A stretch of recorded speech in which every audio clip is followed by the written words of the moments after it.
नमस्कार श्रोते हो. आपल्या आजच्या कथेचे नाव आहे हॉन्टेड भीमाशंकर आहुपे धबधबा. हा सत्य अनुभव प्रदीप ससांगे काकांनी सांगितला आहे. त्यांना त्यांच्या ट्रिपच्या वेळी कोणता भयानक अनुभव आला हे त्यांच्या शब्दात सांगत आहे.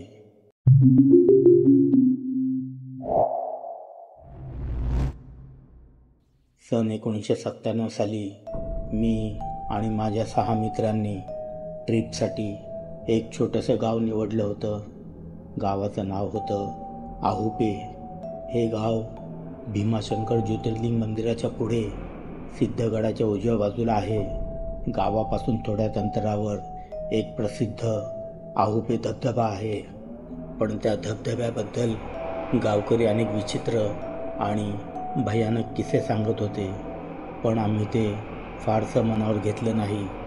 रोमांच अनुभवण्यासाठी आम्ही त्या धबधब्याजवळच राहायचं ठरवलं. आम्ही तेथे पोहोचलो असता आम्हाला तेथे एक ढासळलेल्या वास्तूचा ढिगारा दिसला.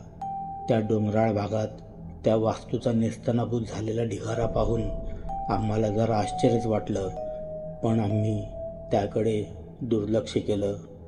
रात्र झाली, गडद अंधार पसरला. आम्ही धबधब्याजवळच छोटंसं कॅम्प लावलं होतं. वातावरणात एक प्रकारची थंडी आणि वेगळाच गूढपणा होता. म्हणून आम्ही शेकोटी पेटवली आणि त्या शेकोटीभोवती गोळा होऊन बसलो. अचानक आमच्यातीलच एकाला कॅम्पच्या बाजूने कुणीतरी चालत जात आहे असा भास झाला. त्याने मागे वळून पाहिलं. त्याला एक विचित्र सावली दिसली आणि तो जोरात किंचाळला. कोणीतरी कॅम्पच्या भोवती फिरतंय, कोणीतरी आहे इथं. आम्ही सर्वजण उठून उभे राहिलो आणि कॅम्पच्या दिशेने पाहू लागलो, पण तिथे कुणीच नव्हतं. रात्री झोपताना मलाही तसाच आभास झाला. आमच्या तंबूच्या बाहेर कुणीतरी फिरतंय. कुणाच्या तरी चालण्याचा आवाज येत होता. मी आवाजाच्या दिशेने कानोसा घेतला. तेवढ्यात तंबूसमोरून एक सावली सरकळ निघून गेल्याचं माझ्या निदर्शनास आलं. मला काहीतरी विचित्र घडतंय असं जाणवू लागलं. म्हणून मी माझ्या बाजूला झोपलेल्या समीरला हलवून जागं केलं. समीर म्हणाला, काय झालं प्रदीप? मी म्हणालो, असं वाटतंय की तंबूच्या बाहेर कुणीतरी आहे, कुणीतरी चालत आहे. समीर म्हणाला, चल बघू, म्हणजे तुझ्या मनातील शंका दूर होईल. आम्ही दोघेही टॉर्च ऑन करून तंबूच्या बाहेर पडलो. इकडे तिकडे सगळीकडे पाहिलं, पण आम्हाला काहीच दिसलं नाही. समीर म्हणाला, येथे तर काहीच नाही, उगाच घाबरतोस तू, तुला नक्कीच भास झाला असेल. आम्ही दोघे पुन्हा तंबूकडे परतू लागलो. अचानक मला माझ्या पाठीवर अगदी थंडगार स्पर्श जाणवला आणि मी घाबरून मागे वळून पाहिलं. माझ्या पुढ्यात एक स्त्री उभी होती.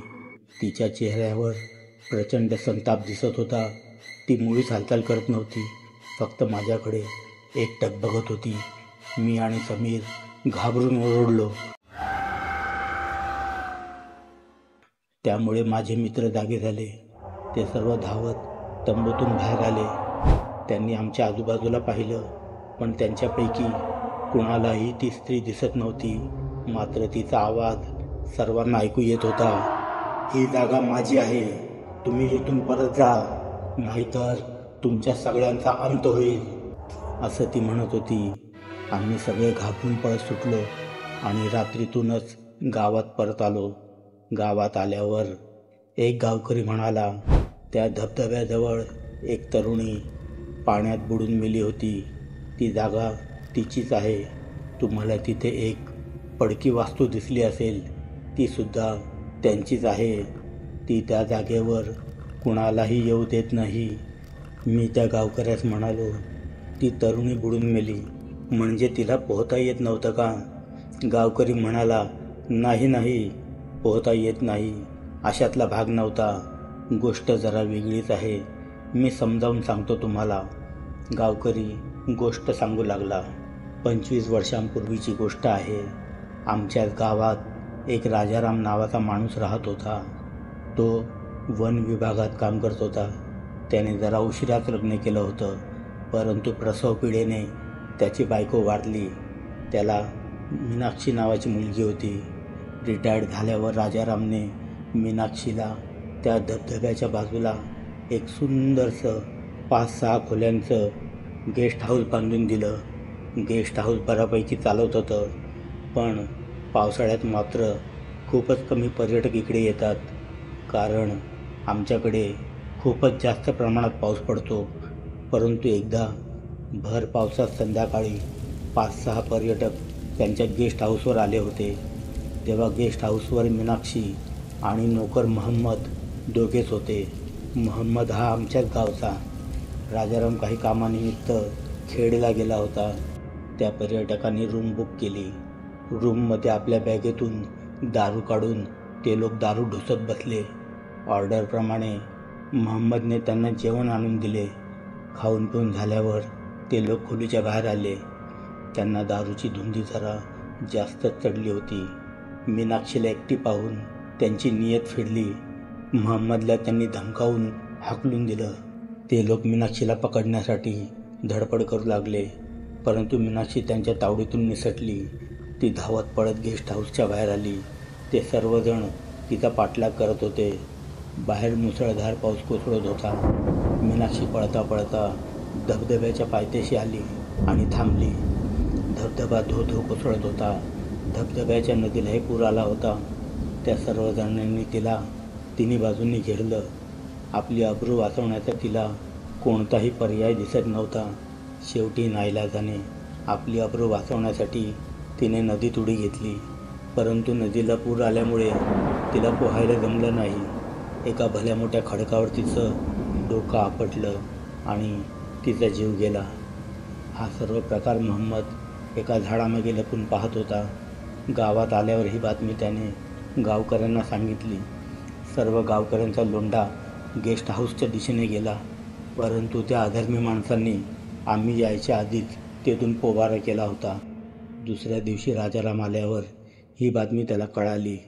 आपल्या मुलीच्या मृत्यूची बातमी ऐकून त्याला हृदयविकाराचा झटका आला. वैद्यांकडे नेण्याआधीच त्याने दम तोडला. बिचाऱ्याला त्याच्या लेकीशिवाय कुणीच नव्हतं. लय जीव होता त्याचा लेकीवर. बोलता बोलता त्या गावकऱ्याचा कंठ दाटून आला होता. डोळे अश्रूने डबडबले होते. स्वतःला सावरून तो गावकरी पुढे म्हणाला, तुम्हाला तिथे जी स्त्री दिसली होती ती मीनाक्षीची प्रेतात्मा होती. ती त्या जागेवर कुणालाही थांबू देत नाही, म्हणून संध्याकाळनंतर तिकडे कुणीही जात नाही. तुमचं नशीब बलवत्तर, म्हणून तुम्ही वाचलात. परमेश्वरांचीच कृपा म्हणायची. तो किस्सा ऐकून आमची बोबडीच वळली. त्या घटनेनंतर आम्ही कानाला खडा लावला. यानंतर कधीही अज्ञातस्थळी चुकून देखील जायचं नाही. तर मित्रांनो, अशाच सत्यकथेवर आधारित व्हिडिओ पाहण्यासाठी आमच्या चॅनेलला सबस्क्राईब करा. बेल आयकॉनला प्रेस करा, म्हणजे आमच्या नवीन व्हिडिओची नोटिफिकेशन आपल्यापर्यंत सगळ्यात आधी पोहोचेल. कथा आवडली असल्यास लाईक आणि शेअर करायला विसरू नका. ही कथा कशी वाटली आणि तुम्हाला कशा संबंधित भयकथा आवडतात ते कमेंट्सद्वारे नक्कीच कळवा. तुमच्याकडेही एखाद्या भयकथेचा सत्य अनुभव असेल तर आमच्या मेल ID वर पाठवू शकता. मेल ID डिस्क्रिप्शन बॉक्समध्ये दिली आहे. कथेचा व्हिडिओ तुमच्या नावासहित सादर करण्यात येईल. चला तर मग पुन्हा भेटूया अशाच एखाद्या चित्तथरारक सत्यभय कथेमध्ये.